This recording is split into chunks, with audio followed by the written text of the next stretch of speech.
Friends, Bangla trending news চ্যানেলে আপনাদের সকলকে জানাই স্বাগত। রাজ্যে ধেয়ে আসছে ভয়ঙ্কর দুর্যোগ। উপসাগরে ফের ঘূর্ণাবর্তের জেরে আজ সন্ধ্যার পর থেকে ধেয়ে আসছে ব্যাপক ঝড় বৃষ্টি পূর্বাভাস জারি করলো আবহাওয়া দপ্তর। ফ্রেন্ডস, ঘূর্ণাবর্তের জেরে সন্ধ্যার পরে কোন কোন জেলাগুলিতে ব্যাপক ঝড় বৃষ্টির পূর্বাভাস রয়েছে এবং কোথায় কোথায় ভারী বৃষ্টির সতর্কতা রয়েছে, যা থাকবে আপডেটটিতে নিয়ে বিস্তারিত আলোচনা। ফ্রেন্ড, নিউজ পেপার রিপোর্ট মোতাবেক বলছে অন্ধ উপকূলে আছড়ে পড়েছিল ঘূর্ণিঝড় গোলাপ, কিন্তু আগেই জানানো হয়েছিল যে সরাসরি প্রভাব পড়বে না বাংলায়। কলকাতা সহ জেলাগুলিতে সকাল থেকে রোদের দেখা মিলছে, তবে বেলা বাড়তে বৃষ্টির পূর্বাভাস দিয়েছে আলিপুর আবহাওয়া দপ্তর। কুল এলাকাতে বইবে ঝোড়ো হওয়া। মঙ্গলবার থেকে টানা 48 ঘন্টা ভারী বৃষ্টি ভিজবে দক্ষিণবঙ্গ। শক্তি ক্ষয় হয়ে ঘূর্ণিঝড় গোলাপ বর্তমানে গভীর নিম্নচাপে পরিণত হয়েছে, যা ক্রমশ পশ্চিম ও উত্তর পশ্চিম দিকে এগুচ্ছে।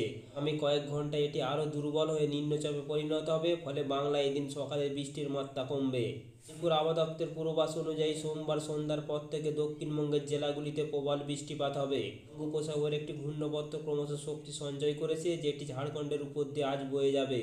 রাজ্যের কলকাতা সহ 2 মেদিনীপুর, 2 চব্বিশ পরগনা, হাওড়া, হুগলি, নদিয়া, ঝাড়গ্রামে প্রবল বৃষ্টির সম্ভাবনা রয়েছে। দিন অর্থাৎ 28শে সেপ্টেম্বর বৃষ্টি হবে রাজ্যের পশ্চিমের জেলা বাঁকুড়া, পুরুলিয়া, পশ্চিম মেদিনীপুর। অর্থাৎ তাহলে বুঝতেই পারছেন, আলিপুর আবহাওয়া দপ্তরের পূর্বাভাস অনুযায়ী আজ সন্ধ্যার মধ্যে বঙ্গোপসাগরে যে ঘূর্ণাবর্ত ক্রমশ শক্তি সঞ্চয় করেছে, সেটি ঝাড়খণ্ডের উপর দিয়ে বয়ে যাবে। আর যার জেরে কলকাতা, 2 মেদিনীপুর, 2 চব্বিশ পরগনা, হাওড়া, হুগলি, নদিয়া, ঝাড়গ্রামে প্রবল বৃষ্টির সম্ভাবনা রয়েছে। সাথে সাথে 28শে সেপ্টেম্বর অর্থাৎ মঙ্গলবারে রাজ্যের পশ্চিমের জেলাগুলি বাঁকুড়া, পুরুলিয়া, পশ্চিম মেদিনীপুরে বৃষ্টির পূর্বাভাস রয়েছে।